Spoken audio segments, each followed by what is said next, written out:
Hello and welcome to the Always an Athlete podcast. This is our first season, second episode, and I'm really delighted today to have as a special guest, Ben Chase from the University of Florida. Welcome to the show, Ben. Thanks for having me. I'm excited to be here and grateful for you reaching out to connect. Thank you. I'm excited that you're here. So, sir, you're the Director of NIL Strategy for what many argue is the greatest university in the state of Florida, and I think in a lot of ways, both sports and academics, one of the best universities in the country. Would you tell me about your role as the Director of NIL Strategy? Yeah, and I will echo what you just said. I do think we are a top 5 public school and a top 5 athletic program across the board. I mean, there's no one really in the space close to us. I'd say UCLA is up there and Stanford, but competitively in football, they're not close to where we have been and where we want to be.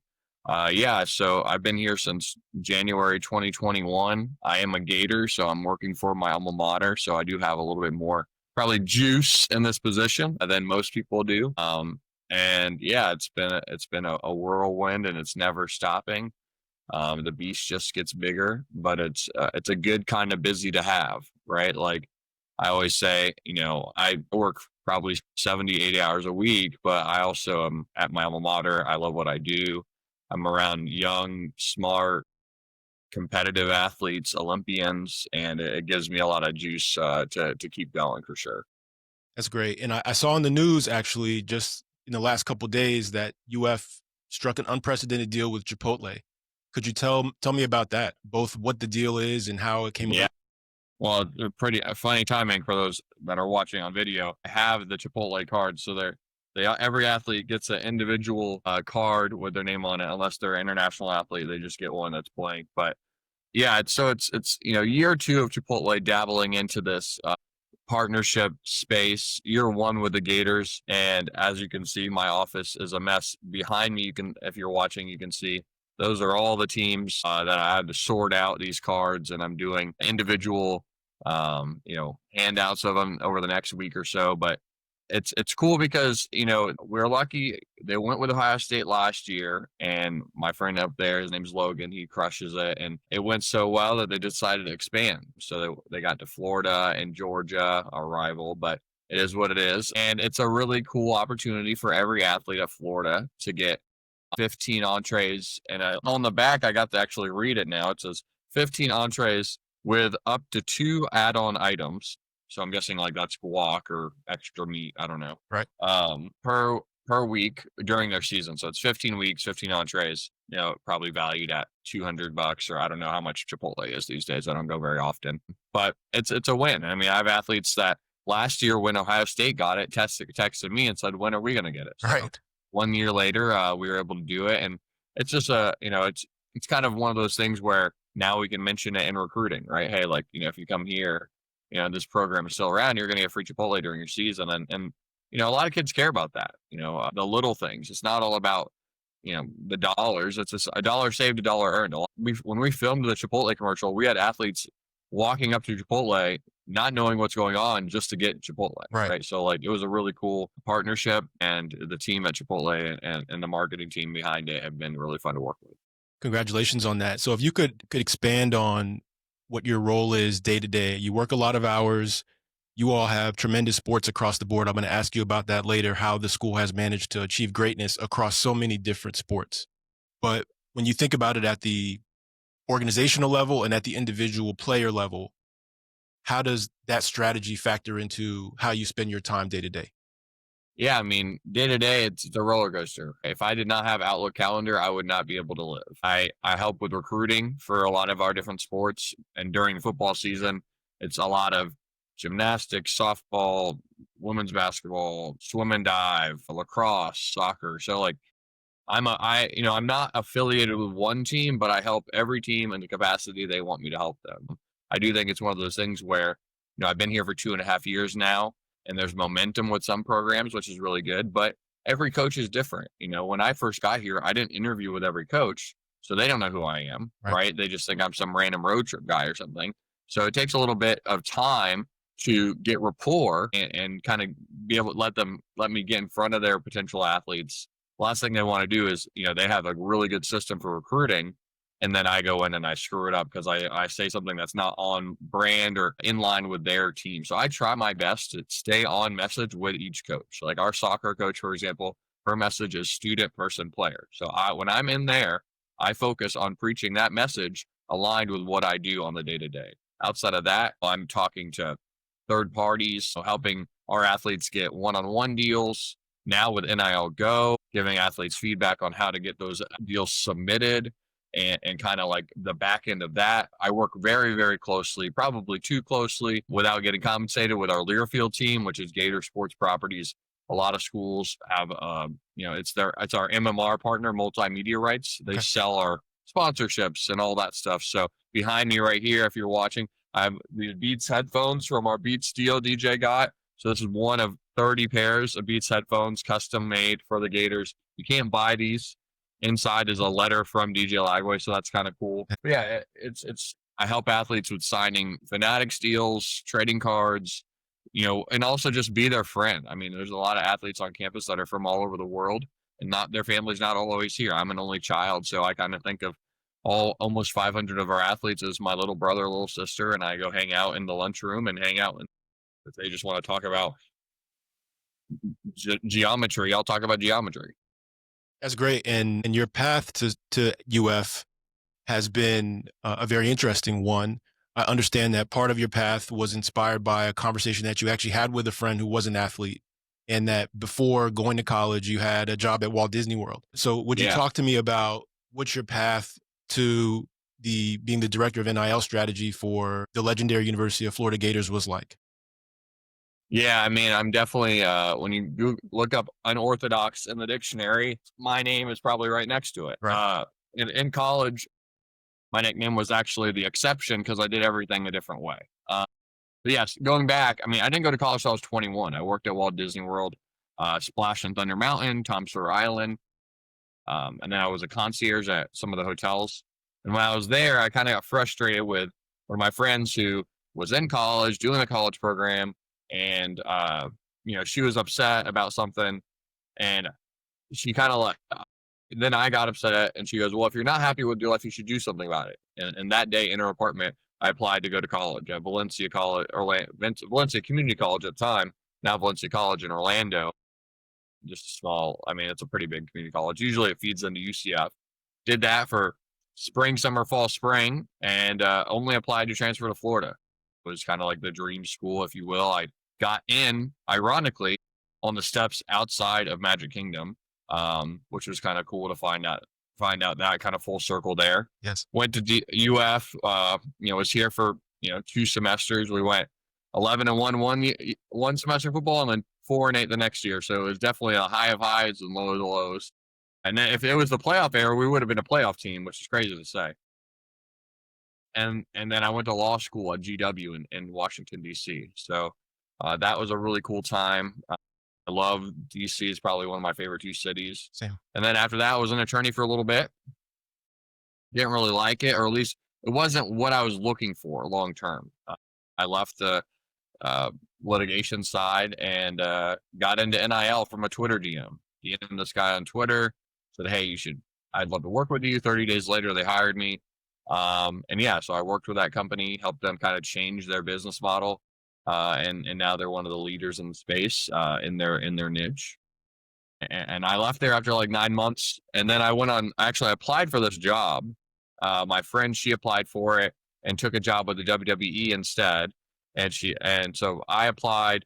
I had multiple people message, UF, "Hey, you should at least give them an interview." Yada yada yada. I hadn't heard back, so I said, if I don't hear back by Monday of week 0, I'm doing this road trip. Right. So long story short, I went on a crazy college football road trip to the most games at the time, 77 games, all on the road, still the most in a road trip, which is incredible to say. And about 30 something games then, I get a phone call when I'm sitting at a restaurant in Boone, North Carolina, from the 352, which is Gainesville, Florida. And they said, "Hey, are you still interested in this position?" I said, "Yes, but I am finishing this road trip." Right.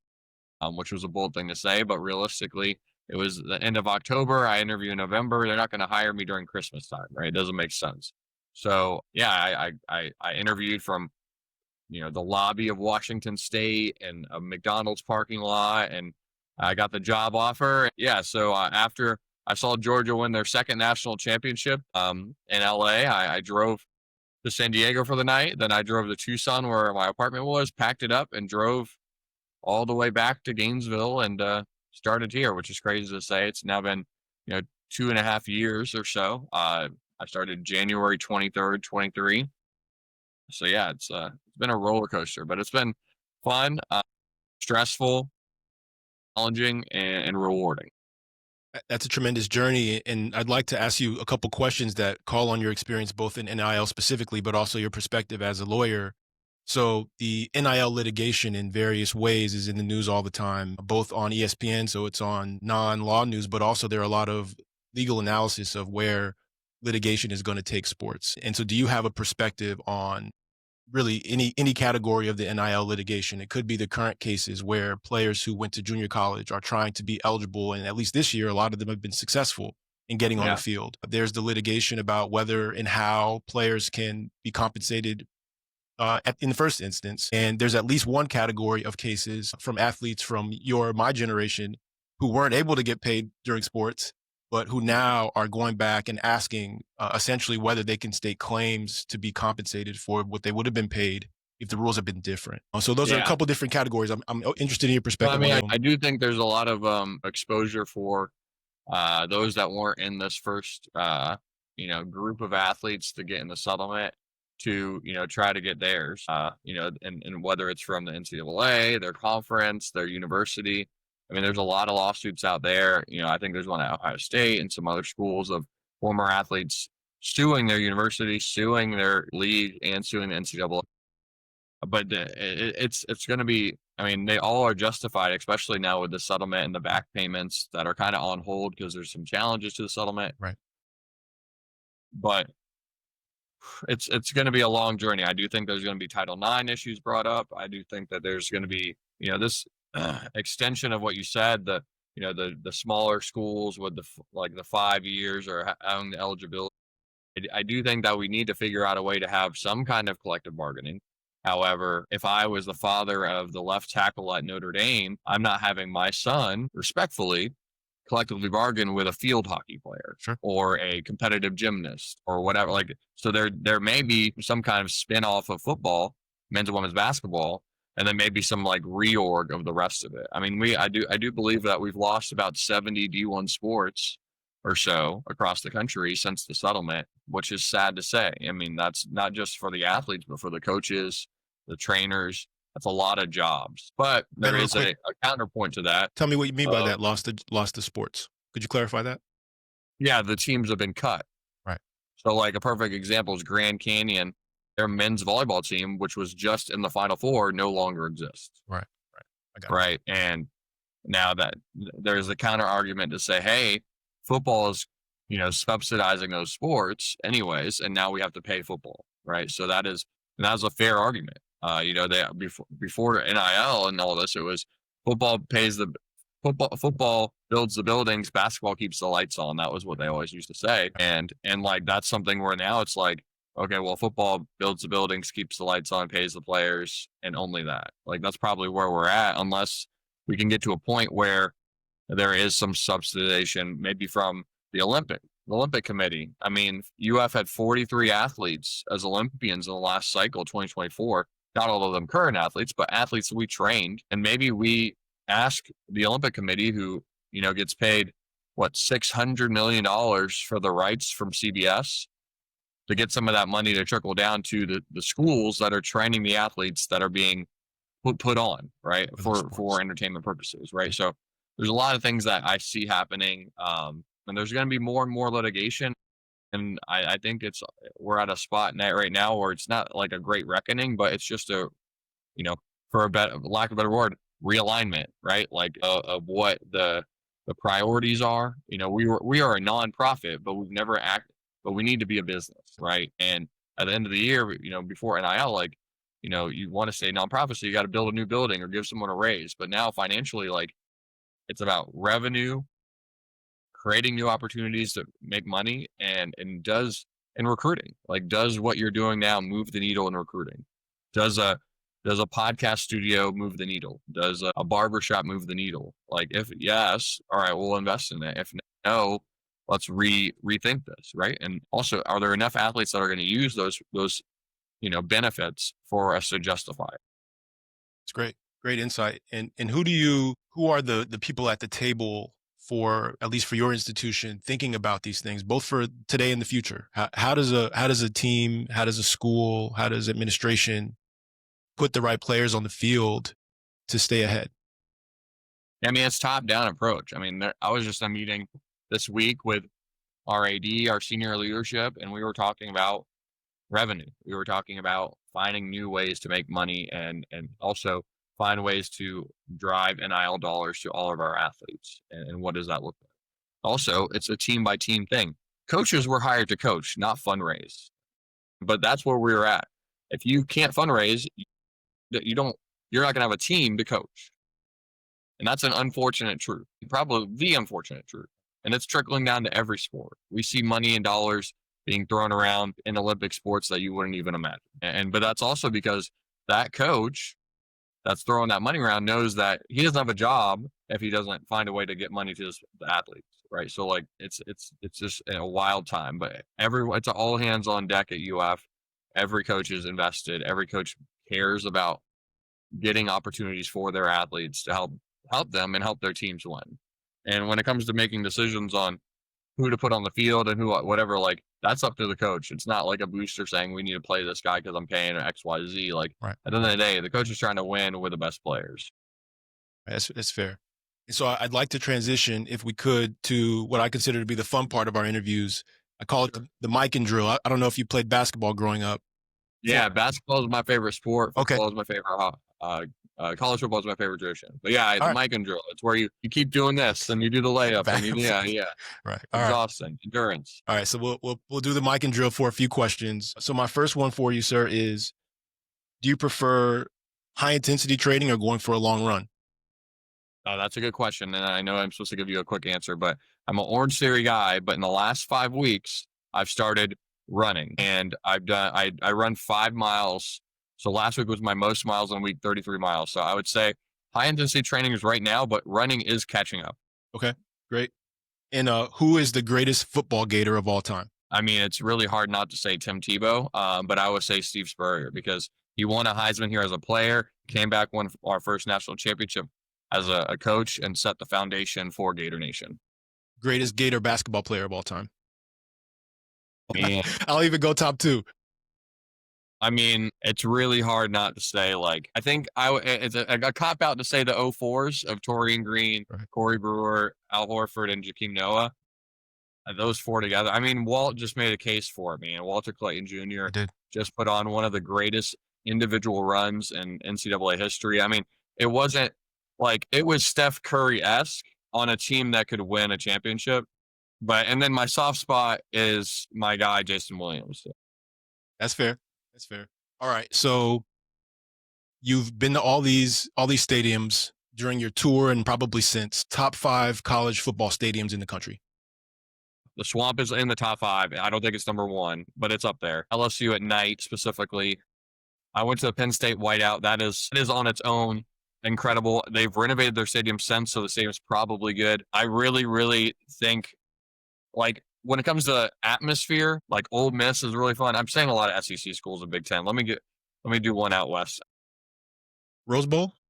BYU. Rose Bowl's overrated. Okay. Rose Bowl's terrible. Okay. It's one because no one stays, no one cares about it. It's a historic building, sure, but it's like it's just bad. Right. It's flat. You're parking on a golf course. It just doesn't make sense. BYU is legit.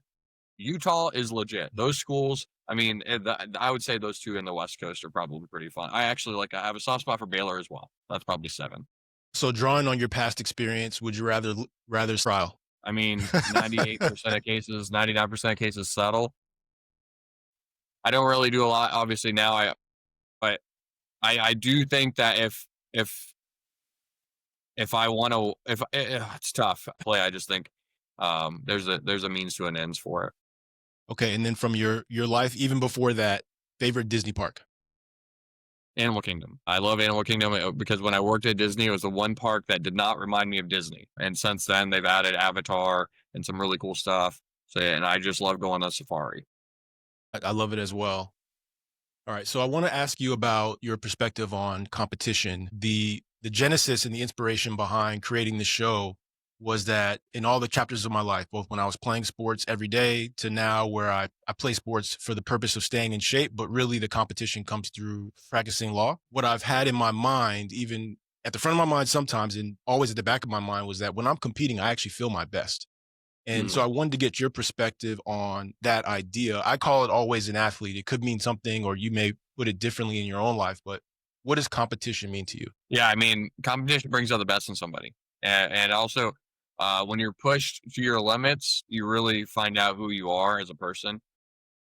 I mean, when you said earlier, high intensity trainer, a long run. I mean, I I don't really call myself a runner, but I did like I ran 10 miles and that was brutal. But it also is like one of those things where like, I made a decision to do it, so I'm going to go out and do it. For me, I'm competitive. I'm a big I'm a big billiards and pool guy, Okay. and that's where I kind of turn it on.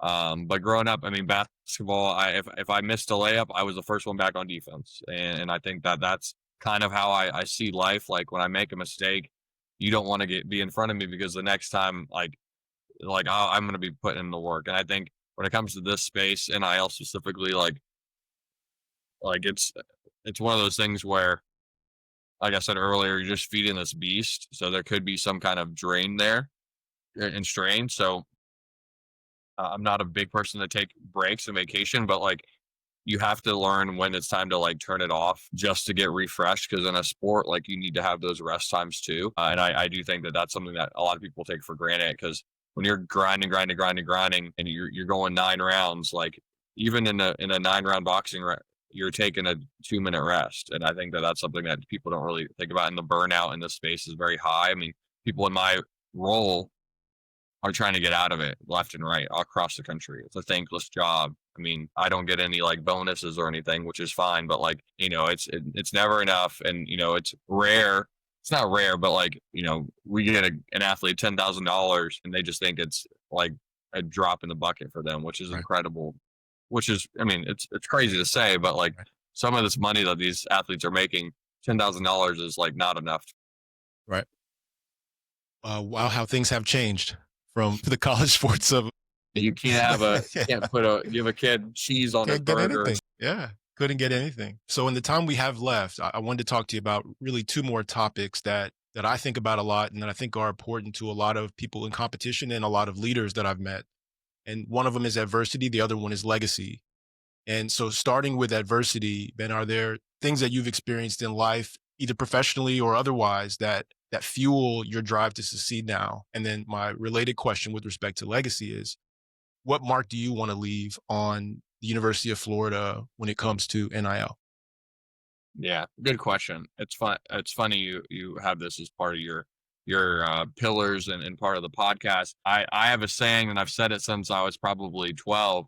There's always drama in legacy, which is basically this saying. And that saying came about because I was playing my friend in a NASCAR game that I'd never played ever, and I beat him first time I ever raced in a NASCAR video game, and I was in last place. And he just looked at me and he goes, "How'd you that?" And I said, there's always drama and legacy, and it's been part of my life. And like my friends make fun of it because it's kind of like my like saying. So going to this, like when it comes to adversity, I mean, I didn't pass the bar exam the first time, right? And I didn't get the jobs I wanted out of college or law school. And but it's your story is however long it needs to take to get to where it needs to be. Like my story is not done being written. Your story is not done being written to the listeners, and there you're gonna go through hard times. Like last year I lost 35 pounds. I wasn't where I wanted to be physically, Right. right? And that took a while to do. And it also was one of those things where like I never thought I was fat, but I also knew that I wasn't where I wanted to be. And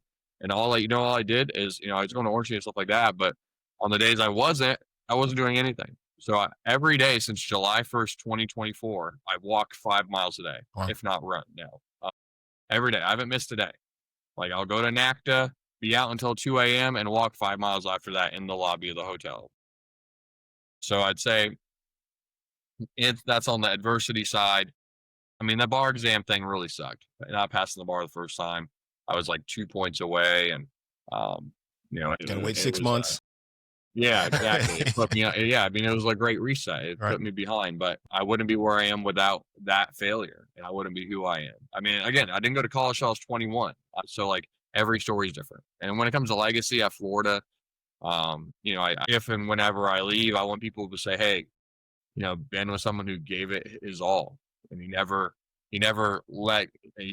backs down, if you will, right? And he loves the orange and blue, and he loves his university, he loves his athletes. I have a rule: my athletes, I don't even know my work office number. I just have my cell phone, my personal cell phone. Right. I don't text after 10 o'clock, Right. but like, these athletes can call me at any time, and I really, I take pride in giving it all I can, and I think that's where I'd like to say my legacy is. And hopefully, now I've had two mentees get jobs in NIL at San Diego State and Penn State, and building this little NIL tree, if you will, and they're going to do great work there. And it's exciting to see. I think we're in a world on LinkedIn and Twitter and stuff like that where you scroll through and you get this kind of FOMO and jealousy, where I'm trying to be someone that amplifies the wins of others. On Twitter, I see a lot of people that never share other people's content, Right. or never share someone else's wins. If you scroll through someone's feed and it's just them tweeting, that's not right. Like, to me, like, that just means you just care about one person, right? If you're not amplifying other people's wins on LinkedIn, social, Twitter, like, you need to take a step back and kind of tell, like, you can write your story, you can tell your story, but you didn't get where you are by yourself. That's right. And that's something that I try to preach to our athletes too. Like, you may be the best player in the world, but like, someone helped you get there. That's right. And you And need someone I today also, to help you go forward. yeah. And I always believe, tell someone where you want to go and they'll help you get there too. Right. So like, that's the other side of that. Okay. And last thing. So I'm in South Florida, and a lot of my colleagues, friends, neighbors are diehard Gators. So one, I think they'll be happy to hear all the work that you're doing on behalf of the school, and also your leadership perspective on how to make the school continue to be great. But what I want to know from you, and I think that they'll benefit from, is, sir, how do they help? How can the public, both fans and businesses and the community, support UF athletics? Yeah, I think it's one of those things where when it comes to businesses, we're looking for companies that have marketing spend, that believe that there is ROI investing in Gator athletics. I don't want someone to just cut a check for cutting a check's purpose. Like, I want there to be a true value add for them. I mean, if they're a Gator and they just want to help the Gators win, they can cut a check as well. Okay. That's fine too. But for me, it's one of those things where I want there to be a clear ROI and KPIs, and a return on that investment, that they're coming back and they want to, like, I think college athletics is something where people want to feel a part of a tribe. And if they're a Gator or a Knoll or a Hurricane, they can feel even more a part of a tribe now with NIL opportunities, one. And two, like, if they're a business leader, like, there's ways for us to move the needle. Right. There's plenty of athletes from South Florida that could be a part of what they're building. We have in DJ Lagway, he has an equity partnership now, which is Wow. crazy to say. That's But like, incredible. it's one of those things where these are influencers and athletes.